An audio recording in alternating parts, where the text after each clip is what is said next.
Welcome to another review Marshall News and View show right here on Studio One TV. We're going to talk about something today that, oftentimes things become such a normal part of our daily lives that we sometimes take it for granted and almost forget about them until it arrives. That's kind of what is the situation with this particular event, Marshall Sounds of Summer, an event that got started a few years back and has just snowballed and gotten more and more successful every single year. To help us guide it through this program, we got Russ Labatt, who's been the chairman of the program. Well, I got to think since the conception. But things always haven't been as rosy as they are right now. I can remember years back, the Marshall Jaycees trying to get an annual event going on in the city. Various formats were tried. Every single one of them met with doom. And people say, well, why can't a city the size of Marshall put one on? Well, it took somebody from Marshall, Russ Labatt, to come up with a program to do that. And he did that, and that's what we're going to talk about today, Russ. Thank you for being on today. And thank you, Bill, for the invitation and the very kind words. I appreciate that greatly. So, what year is this one? Well, you made mention of the numerous attempts to have a city celebration for Marshall, and yes, I would agree with you, Bill. I said, for the size of Marshall, that was a comment that we heard all the time too. It's just, why can't Marshall have a city celebration? I mean, Tracy has Boxcar Days. They've got 100+ years of history there. Belgian American Days in Ghent, that was just held last weekend, and Tyler and all the communities around us had a celebration, but Marshall didn't. So I guess the impetus for starting something for Sounds of Summer for Marshall really started with the celebration of the Schwan Food Company in their 50 years. So when they brought in the big events for all week long, Chicago and the bands, and that really started something. And then the chamber tried to continue it after that, and unfortunately it just didn't pan out for the chamber. So a group of us, and you called me the chair. Well, there's a couple other people on the committee that have been there from day one, and this is actually our 9th year of being independent. We have our own organization. We're a nonprofit organization. So yeah, we've just kind of put things together, and we keep adding things. We take away a few things. We respond to the people that that tell us that, hey, can you get this band or can you get that band? Well, as we have grown this festival, we're allowed to get bigger bands. We're allowed to bring in more entertainment, more avenues for events and things like that. That's because we couldn't do any of this without the support of the community and the businesses, and we're very, very fortunate that way. Very fortunate. One thing just triggered a thought in my mind as you're talking about you're a nonprofit, a 501c3 probably, and when you look at the flyer, down at the very bottom is the list of the sponsors. That does show you a big part of the community support that you have. And it's a really nice feature for you and them because they can support you with cash or whatever, and it's a tax deduction. That's you're absolutely exactly true, Bill, because again, one of the co-chair with Mark Claith and I, and he's the fire chief in town, and everybody knows that, but we've come to the situation now. Mark and I can call businesses and vendors and say, hey, Sounds of Summer is going to happen the 3rd week of August. Are you in? And they say, yep, same as last year. Count us in. What else do you need? It's just, that's the kind of response we get from the businesses. And we started a direct mailing last year to the citizens and just saying, hey, if you want to help Marshall continue to grow this festival, send us your $10, send us your $15. And that's really been beneficial as well. It really has. So those are the people that aren't listed on here, but the individual homeowners, the individuals that have been in town for maybe 1 year or maybe 10, 15, 20 years. Those are the people that we get checks from that are $25, and that's how we continue to add to our festival. And yes, we are a 501c3, so, and we're very fortunate that way. Yes, yeah. You are. So everybody benefits, and success breeds success, and you've done a great job of doing that. Yeah. Well, let's talk about some of the things that are going to be going on. Okay. One of the big things that we have this year, and due to our response that we've received from the community, at the end of every year, we put a survey on our website, very short, maybe 3, 4, 5, half a dozen questions, and we say, but one of the things that we've been getting in the feedback the last couple of years is that we're trying to do too much in a short period of time. Because we want events for the entire family. So they said that, to bring the family down on Thursday, then again go out to the university on Friday, and then come down again on Saturday. They said we were trying to do too much. So what we did this year, we eliminated everything on Thursday night. And that was been a very popular night for us because it was Rib Fest and everything else, and that was the kickoff of our music festival. So we eliminated Thursday night, knowing that we had the last couple of years Friday night lights. Unbeknownst to us, about a month after we made the decision not to hold anything on Thursday night, Friday Night Lights came to us and said we weren't going to do anything on Friday night this year too. So we kind of got caught in the middle of what do we do now. So we had already said we weren't doing Thursday night. So an organization called, I don't even know if they're really a complete organization, but an individual came to me and said, we want to get the minority population involved. And we've been trying to do that for the last 8, 9 years almost. And how do we get those people involved? Because they're an important part of our community. And so an individual came to us and they want to have what they call a culture fest on Friday night. Very short, very brief. They want to have dancing, they want to have costumes. I believe they're going to have some food of all the different cultures that we have in not only the Hispanic and things like that, but even the Belgians and the French and the Irish and everything. So they're trying to make this a complete culture event on Thursday night, Friday night, and it's only going to happen for a short period of time, from 4 until 8:30 on Friday night. Again, downtown at the downtown location in the Schwann Parks. You talk about that particular program. The timeliness of it right now is really good. Mm-hmm. If there's ever a time we need to know more about the people in our community, their thoughts, how they act, why they act, and everything like that, this is it, and it sounds like you've got that covered. Yeah, and again, this is something that came to us, and we're just very happy and excited to have them involved with us. And in addition to that, you always have the normal Friday night. We work with the university; they're having their annual Smoke Fest event, and that's also the weekend that the college students come back to town. They're moving into their dorms or into their apartments and stuff because the university starts classes the following Monday. So they have Smoke Fest, and then they have an event out here. Now, in relation to what the university is doing this year, as we all know, it's their 50th anniversary. Mm-hmm. So they're going a little bit bigger and a little bit better, and they've got a lot of events going on now, or through this weekend, and then up through their homecoming weekend. And hey, we're glad to have them as part of our festival. Yeah, you're absolutely right about that. Yeah. I noticed that one of the things that going to be going on, let me just quick jump in with a couple of quickies on here. Friends of the Library are going to be having their book sale that they have every time during the Sounds of Summer, and that's gotten to be a big book sale.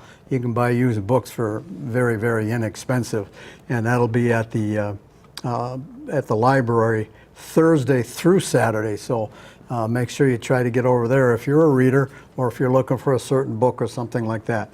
And also the Marshall Area Stage Company every year does their Shakespeare in the Park. That's been a popular program also. That's at Liberty Park on Friday and Saturday at 7 p.m., then again on Sunday at 5 p.m. So it's on 3 times for you to enjoy. So that's always a good thing to go see. And then probably the busiest attraction on that Thursday is the One Voice for Seniors event. Correct. And I see this year it's out at the Red Baron Arena.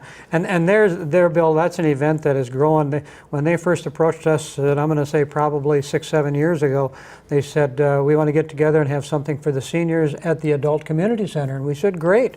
And that's how this event has grown.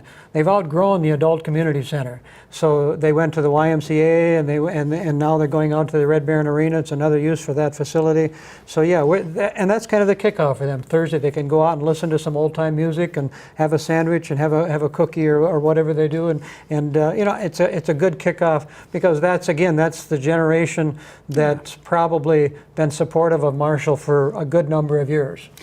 That particular event starts before the party starts at 9 o'clock in the morning. Mini Gold College sessions will be out there. The Gold College, that's a session for people that are currently enrolled in college but want to pick up some interesting courses. It's available to you at very, very small cost. And from 9 to 11, they'll have couple of those classes out at the Red Baron Arena. Then at 11 o'clock, they serve a very good lunch for $6. And then at 11:30, the Wendinger brothers come out and they start the music, and they're always a very popular band. They'll play till 1 o'clock. So that gets us through Thursday. We're all tired. We're home rested. We're looking forward to Friday and what happens. And that's exactly right, Bill. And I just want to make a comment about the Friends of the Library and the Marshall Air Stage and the fine arts community. You know, those people have been with us from day one. They do a tremendous job of hosting their events, of taking care of their events. The committee really doesn't have to do much with them. They let us know that the events are going to happen again this year and what days or what times, and you know, we applaud all of those organizations because again, we couldn't have this community festival without important parts such as them. But Friday, then we go to our Friday during the day. It kicks off about 12:30. Is the Marshall Hockey Association has their 5th annual golf scramble out at the Marshall Golf Club, and again, this has been the 5th annual. It's a good time to get together with some you know, hockey players and parents and supporters, and they have a good time out at the golf club. Then our new addition last year was a 3-on-3 basketball tournament in recognition of Carter Borbom. Again, Carter Borbom was a young individual that passed away here a few years ago, unfortunately. So his parents and his supporters have come up together and put on a 3-on-3 basketball tournament. And that, again, happens on Friday afternoon at the Marshall Middle School. And again, you can go onto the website and register for these events, and that's the best thing. That's what we encourage, is to go onto our website at marshallsoundsofsummer.com. You can find all of this information. You can find parade registration. You can find sign-up things. You can find flyers and brochures for all the events that are going to take place. So, you know, it's always a good tool to have the web available to see what everything is. It's what I'm looking at right now. The official flyer is posted right there. Does one other thing that Russ isn't going to mention. Cuts his phone calls down tremendously. Well, I don't know about that, but it's, and I really appreciate those phone calls because I was at a meeting the other night and the Chamber of Commerce asked me, they said, well, what's your cell phone number? Because we've been getting a lot of phone calls regarding Sounds of Summer. And I give it out to them. I'm fine. I'm happy to do that. I'm happy to promote it. And whether it's somebody from, you know, the metro area and they want to know what's coming out, or there's somebody locally, what time do we line up for the parade? That's fine. They can call me. I don't have a problem with that. Okay, great. Anything else we have to touch on for Friday? Well, again, we talked about the Culture Fest, and again, that's a new event, and I wish I could tell you more, but you know, I just invite people downtown to the Schwann parking lots. Again, that's where the event has been held the last few years, or 9 years, and unfortunately last year we got rained out, so you know, we got moved to the Red Baron Arena, and while that was a tremendous venue for us, again, one of the comments that we received was to move it back downtown. Yep. And so we're moving back downtown, and that's where we think, you know, it's good for the community. It's good if people want to come downtown, whether it be on Friday or Thursday or Saturday, if they want to go have something to eat at one of the fine restaurants downtown and then partake in the activities. That's what we're encouraging. So Friday kind of ends up with out at the university, and they have the movie out there, and then I think it's Finding Dory movie at 7 o'clock, and that's showing on the big screen out at the university. Out at the field, and then they have a band for the kids. It's called Pop Rocks, and so Bill, I really don't know and what that band all plays, but the last few years they've had Johnny Holmes, so this year they've changed it up a little bit and bringing in a band called Pop Rocks. So, well, with the college kids coming in, maybe it better be something that they like too, you know, or maybe not. Yeah. That could be. You know. Yeah. Okay, so Friday nights, you know, that's the beer garden, and in the past you've always been able to go out there on that Friday evening, and you've been able to get a meal, purchase a meal. Is that there also? Yes, the Mustang Boosters, I believe, are going to have their annual fundraiser, and they're going to have the meal out there and everything else. Yeah. Okay. And again, I want to say that most of the activities through the entire weekend are free, but there are events such as this one that you go out and you'll have to pay for the meal, and again, Saturday after the parade we charge for the meal and things. But most of the events are free to the public. I heard a couple of gentlemen talking after last year's, and they said when you go through the food line now, because they have student athletes working. He said if you order a pulled pork sandwich, try to get it from one of the football players because they know how to build a sandwich. He says the wrestlers, they're always starving. Yeah, that's a good point. You know, so I thought that was an interesting observation. Get your money's worth, go through the football team, right? Yeah, you're right. All right, so now we kind of probably get into the main day, which is Saturday. And Saturday, and again, and because of the Thursday night thing, we pushed a few of events into the Saturday, and it starts off early in the morning with the farmers market, and we're happy to say that farmers market moved to a new location and between the Schwan Food Company and the YMCA, and I've been down there the last couple of weeks, and I've talked to a few of the vendors, and they're very pleased with the location. So again, we encourage people to start the day out at the farmers market. The library again has their special programs from 10 a.m. to 3. The Marshall M Club, they've been with us from day one. They sponsor a Tiger 5,000 run and walk, and that starts at Independence Park, and registration starts at 7:30 in the morning. And again, that's to support the Marshall High School and the athletic programs that they have with the Marshall M Club.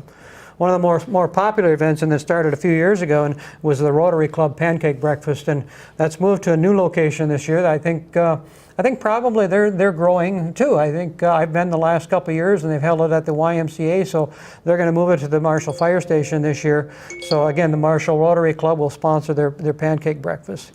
A new event that was added last year was our beanbag tournament that was sponsored by an organization here in town, and that's going to be located at the Varsity Pub in the corner of Main and College Drive. There's an entry fee again prior to August 15th on that, and then there's a $10 additional if you put together a team the day of. But that's sponsored by the Marshall Baseball Association and the Varsity Pub, and I think last year, if I remember right, they had about 40 teams for the beanbag tournament. So first year, they were very happy and very successful. So we look forward to that. And again, weather is always an important thing, so we hope that the weather cooperates so that they can have all of these events. A new event that again we added last year, we're expanding the times on it a little bit, was the Craft and Vendor Fair. And again, that event will be held at the Schwan parking lots downtown off of College Drive. And we've expanded the time. Last year I think it went from like 2 to 4 or something like that, or noon to 2. This year we're going from 12 o'clock until 4 o'clock. My memory is fading me here, but I think there was 20-some vendors signed up, and that was like a month ago. So, and again, that's one of those events that will continue to grow as we continue to grow. And we always knock it off with our Grand Festival Parade, and that starts at 4 o'clock, and that's a normal lineup that will proceed down Lion Street, down Main Street. One of the biggest changes that we've had with our parade is that because of the traffic on Lion Street, we've asked the city to block off Lion Street starting at noon. We've come very close in the last couple of years of individuals running between parade units or running across the street, and cars are going down there. So we're going to try and block Lion Street off starting at noon. So we ask people to be aware of that, and if they're going to be a parade lineup, that they use College Drive and come in through Jewett Street and come in back that way to line up on the parade. So it's we've been very fortunate that nobody's been injured, but we're just trying to alleviate that problem if at all possible. Yeah, sometimes it gets to be it's just a matter of time. And absolutely. That's what you have to eliminate. And we're looking at probably, I think, 80 plus units right now. I think we'll probably be closing to 100 units, and it usually starts at 4 o'clock, and by 5:30 we're done downtown. 100 units, that's a nice sized parade. Absolutely. Especially when you don't have to consider that maybe 15 of those are going to be horses or tractors. Well, yeah, and yeah, we haven't had that many horses or tractors, but we've had a few. Yeah. And you want a few of those. Absolutely. But you don't, on a 100 unit parade, you don't need 40 of those things. What's really interesting on the parade, Bill, and the festival itself is that every year I get 1 or 2 calls, and they ask me, when is Sounds of Summer weekend, and what's all the events, and it's always a class reunion. They're holding their class reunion now. There's a class reunion again this year. And so we encourage those people, put together a float. Hey, somebody must have a hay rack or something, and put together a float. And, if it's a 20-year class reunion or a 50-year class reunion, put together a float and be part of the parade. I think you've got 2 class reunions this year scheduled. It could be, yeah. It's a 50-year one and a 60-year one I saw. So, that gets to be, again, a plus. It gets to be a benchmark for people because that's going to gain in popularity. Absolutely. When is the class reunion? Well, Sounds of Summer weekend. They still can't tell you what weekend, but at least they got a benchmark. Well, we've always said that we're always the third weekend of of the month, third weekend in August. And sometimes like I think it was last year that we had 5 weekends, and everybody said, well, this is the wrong weekend. No, it's always the third weekend of August, and that's what we're going to do. Okay. And then after the parade, we invite people to come down to the parking lots, and we have inflatables for the kids, and that's one of those events that puts so many smiles on so many kids' faces, because we still get, even after 9 years, we still get people coming up to us and say, where's the line to buy tickets? And we say, you don't buy tickets, everything is free. And they just say, you've got to be kidding me. And again, what I said earlier, this is thanks to the sponsors and thanks to the individuals that allow us to bring in inflatables for these kids. And they jump and they go crazy, and pardon my terminology, they work up a good sweat, those little kids. And I think when mom and dad take them home later on in the evening, they probably fall fast asleep because they play hard. That's true. I had a couple grandsons here a couple years ago, and that worked out quite well for us. I'm sure it did.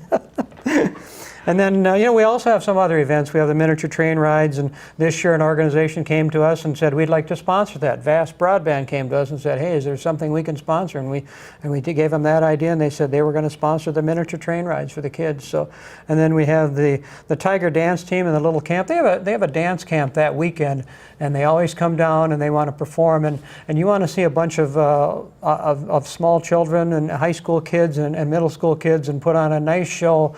It's a short show, but it's a nice show. And it shows the efforts that these kids have put into what they've done. Shades of the Past has been with us from day one.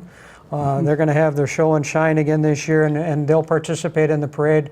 They'll line up College Drive, West College Drive with their cars, and again, they might have 20, 40, 50, 60 cars down there, or vehicles down there that people could come and reminisce and say, oh, I remember I had a car like that when I had my first date, or I had a car like that, or something like that. So yeah. One of the exciting events that we're having this year, and it just came to us really out of the blue, and it's one of the events that is not going to happen downtown, that's the African Children's Choir. They're coming into town. Living Word and a couple of churches brought them into town, and they're performing at the Living Word Lutheran Church on 800 Southview Drive on Saturday evening. If you look at the poster, look at the website, they're an award-winning African Children's Choir, and they're going to be performing at 7 o'clock. There's 20 children from Uganda will come. So I'm hoping I can make it over there. Again, our schedule's pretty busy. We're running kind of crazy and stuff, but that's an event that I think a lot of people will enjoy. Yeah. It certainly will. And again, we're back to that cultural diversity thing we talked about earlier. Always a great event to have right now. Absolutely, absolutely. And again, that we couldn't have done that without the churches coming to us, and the timing was great because the kids were going to be in town that weekend. We invite them to be in the parade and let people see, but I don't know if they're going to be in the parade, but we hope they're. Okay. Then we have Kayla Daniels, Kayla Daniels, as we know, is a local artist, and she comes and she's going to sing for us for about an hour from 7:30 to 8:30. And then we have the little Peddler's miniature tractor pull, and that's always fun. I don't know if your grandkids had a chance to do that, but to see those little kids pedal on that miniature tractor pull and pulling weights and stuff, the kids really work hard, and they put a lot of smiles on faces there. These are city boys. They aren't going to get on a tractor. Okay. Well, this is a small one, you know. So yeah. But then we also have the adult miniature tractor pull later on. So that's all. And then our highlight of the evening is a band called Time Machine. And they were recommended to us, and a little history on what we do for entertainment. At the conclusion of our festival every year, one of the first things we do for the following year is trying to get together and book a band for next year. Because some of these bands are booked out 2 years in advance or more. The band we had a couple of years ago, Fabulous Armadillos, were booked 2.5 years in advance. So we're bringing in a band called Time Machine, and personally I've never heard them, but some people have, and they said they put on one great show. They're actually, they bring out the 60s, the 70s, and the 80s, and then some current country western. And they actually dress up to the era. Oh. So I'm looking forward to see that and to see what kind of music they're playing and things like that. And again, they say 4 great tribute acts in one night. It's called Time Machine. So it'll bring back some memory for us, Bill. Yes. Are they kind of from the area, or are they from? I hope you weren't going to ask me that, but I believe they're from Iowa. but I don't know that for sure. Okay. Yeah, I apologize for that. Well, but I no, believe they're there's from no Iowa. reason why Yeah. you have to know Yeah. that. One of our committee members, has been in contact, and they lined it up, and all we did was sign the contract and send them a check. So Okay. yeah, but- Well, as normal, when you're having fun, time passes very quick. We're getting close to the end of the show for this time. We've got the couple other things that'll be happening. Of course, the beer garden is always there, and that's hosted every year by the Hitching Post. Want to mention just a couple of things. Number one, you see reference to the Schwann's parking lot. You got to remember now, there are 2 Schwann's parking lots during this celebration.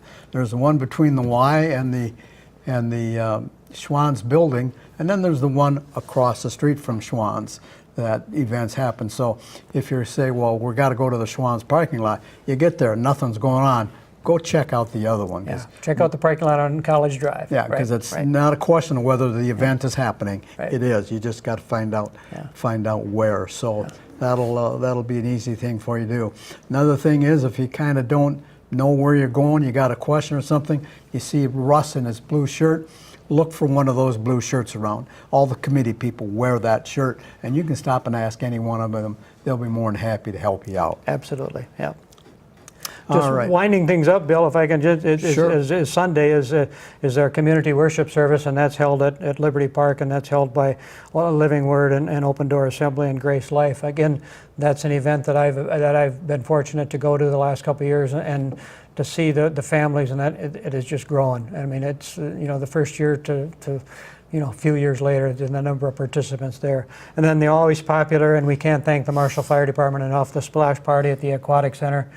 Again, to have all the smiles on the kids' faces when they can pick up a small version of a fire hose and squirt each other, and squirt some adults. We actually get wet as well, so that's, yeah. But, Yeah. Well, that's good. Good to hear. An exciting weekend. We just get out of a good, exciting weekend from the Lyon County Fair, and that gives us about 3-4 days to rest up.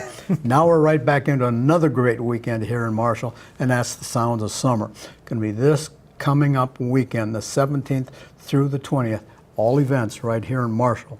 Russ Labatt and his cast of minions have once again put together an excellent program for us to enjoy a higher quality of life right here in Marshall. So it all starts Thursday, Friday. We eliminated Thursday this year, Thursday. and then goes through Sunday, winding down with the community worship service. So that's it for this show here in Marshall News and Views on Marshall Studio TV 1.